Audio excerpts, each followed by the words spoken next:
On a entendu, et je pense qu'on entend tous, la peur, l'angoisse des uns et des autres sur la situation. On dit que rien n'est fait. On peut écouter les sondages.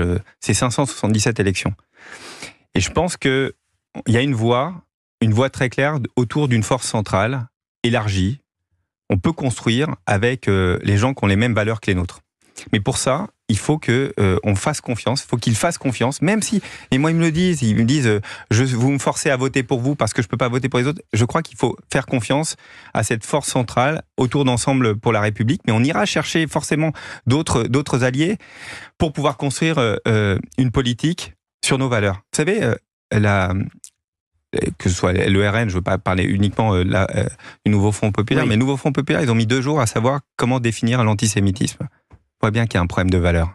Du côté RN, technique du bouc émissaire classique, on voit que tous les jours, il y a une nouvelle polémique.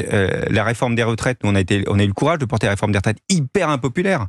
Et nous, on dit si on ne travaille pas plus, on n'arrivera pas à financer ces retraites. Vous voyez que le Rassemblement national, dès qu'il voit qu'il risque d'arriver au pouvoir, hop, il revient dessus. En fait, il n'y a pas de consistance, si ce n'est de surfer sur les peurs de chacun d'entre nous, ou les angoisses, ou les difficultés. On a entendu ça.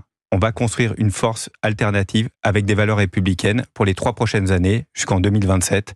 Et d'ici là, j'espère qu'on aura pu construire avec des résultats qui feront qu'on n'aura plus cette angoisse de se dire que d'un jour ou à l'autre, on peut avoir LFI au pouvoir ou bien le Rassemblement national. Merci.